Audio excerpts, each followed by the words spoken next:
வணக்கம் நண்பர்களே, இது பெண்ணின் கதை பக்கம் 12. காதலை வெளிப்படுத்துவது எப்படி? எனக்கு ஒரு நபர் மேல காதல் வந்துருச்சுன்னா அந்த நபர்கிட்ட என்னோட காதலை எக்ஸ்பிரஸ் பண்றதுக்கு என்கிட்ட 3 அப்ரோச் இருக்குங்க. ஃபர்ஸ்ட் அப்ரோச் வந்து டைரக்ட் அப்ரோச்சுங்க.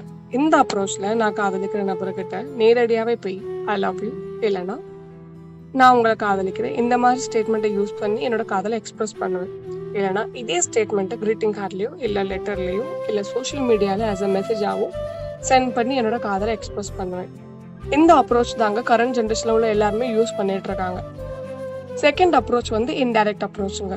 இந்த அப்ரோச்ல என்னோட காதலிக்கிற நபர்கிட்ட நானே இப்போ என்னோட காதலை எக்ஸ்பிரஸ் பண்ணாம எனக்கு தெரிஞ்சவங்க மூலமாவோ இல்லை என்னோட ஃப்ரெண்ட்ஸ் சொந்தக்காரங்க இவங்க மூலமா நான் காதலிக்கிற நபர்கிட்ட என்னோட காதலை எக்ஸ்பிரஸ் பண்ண சொல்லி தூது அனுப்புவேங்க.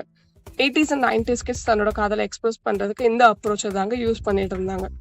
இந்த உலகத்துல இருக்க காதலர்கள்ல 99% காதலர்கள் தன்னோட காதலை எக்ஸ்பிரஸ் பண்றதுக்கு இந்த 2 அப்ரோச் தாங்க யூஸ் பண்ணிட்டு இருக்காங்க.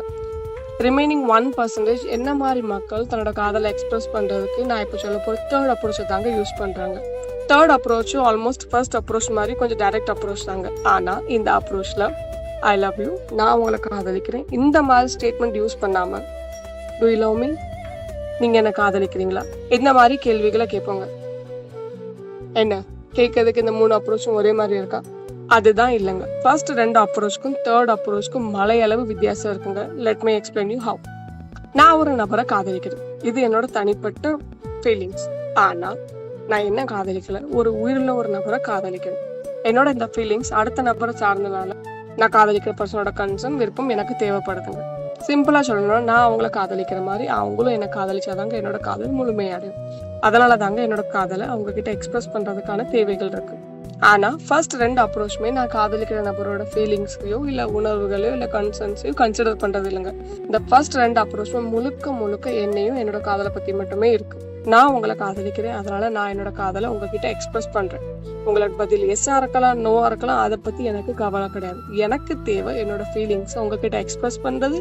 நான் பண்ணிட்டேன், டன் வித் மை ஜாப். ஆனா தேர்ட் அப்ரோச் அப்படி கிடையாதுங்க. தேர்ட் அப்ரோச் என் காதலை விட நான் காதலிக்கிற நபரோட விருப்பம், உணர்வுகள், கன்சர்ன் இதுக்கு தாங்க ஃபர்ஸ்ட் ப்ரையாரிட்டி கொடுக்குது. நான் பண்ற காதல் கூட அவங்க விருப்பம் இல்லாம அவங்கள பண்ணக்கூடாதுன்னு நான் நினைக்கிறேன். எனக்கு ஒரு நபர் மேல ஃபீலிங்ஸ் இருக்கு. இந்த ஃபீலிங்ஸ் காதல் எப்போ எனக்கு கன்ஃபார்ம் ஆகுதோ அப்பமே அந்த நபர்கிட்ட டைரக்டா போய் நீங்க என்ன காதலிக்கிறீங்களான்னு கேட்டு அவங்களோட பதில் நோவா இருந்தா அவங்க விருப்பம் இல்லாம அவங்கள காதலிக்கிறத நிப்பாட்டிடு. இதே இது அவங்களோட பதில் எஸ்ஸா இருந்தா சந்தோஷமா அவங்க விருப்பத்தோட அவங்கள இன்னும் அதிகமா காதலிக்க ஆரம்பிச்சிடுவேன். இதுதாங்க ஃபர்ஸ்ட் 2 அப்ரோச்சுக்கும் 3வது அப்ரோச்சுக்கும் உள்ள வித்தியாசம். இன்னும் இந்த ஃபர்ஸ்ட் 2 மற்றும் தேர்ட் அப்ரோச்சுக்கு வித்தியாசம் தெரியாதவங்களுக்கு நான் ஒரு சிம்பிள் வேர்ட்ஸ்ல சொல்றேங்க.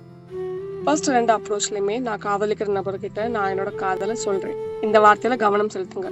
நான் என்னோட காதலை சொல்றேன், முழுக்க என்னை சார்ந்தது. ஆனா 3வது அப்ரோச்ல நான் என் காதல் கிட்ட கேட்கிறேன். அகைன் இந்த வார்த்தையில கவனம் செலுத்துங்கள்.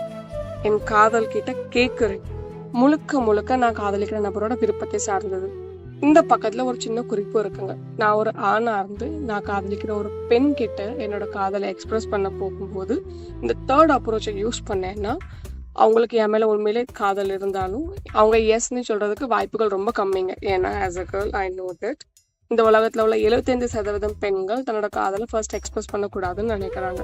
டோன்ட் வரி, இந்த ப்ராப்ளத்துக்கிட்ட என்கிட்ட சொல்யூஷனும் இருக்குங்க. நீங்க ஒரு ஆணா இருந்து ஒரு பெண் கிட்ட தன்னோட காதலை எக்ஸ்பிரஸ் பண்றதுக்கு இந்த தேர்ட் அப்ரோச்சை யூஸ் பண்ணும்போது அவங்களுக்கு உங்க மேல காதல் இருந்தா இந்த கேள்விக்கு பதில் சொல்லாம எஸ்கேப் ஆக ட்ரை பண்ணுவாங்க.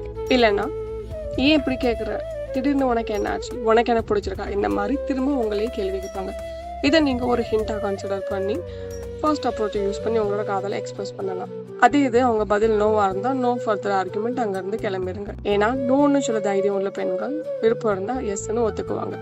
இப்போ நீங்க சொல்லுங்க, நீங்க யாரையாவது காதலிச்சீங்கன்னா உங்களோட காதலை எக்ஸ்பிரஸ் பண்றதுக்கு இந்த 3 அப்ரோச்ல எந்த அப்ரோச்சை யூஸ் பண்ணுவீங்க, இல்ல யூஸ் பண்ணீங்க? 2005 உள்ளம் கேக்குதே என்ற மூவில இந்த 3வது அப்ரோச்சை ஹைலைட் பண்ணதுக்கு அப்புறமா இன்னும் நிறைய காதலர்கள் அவங்களோட காதலை எக்ஸ்பிரஸ் பண்றதுக்கு இந்த 3வது அப்ரோச்சை யூஸ் பண்ணாத காரணம் என்ன?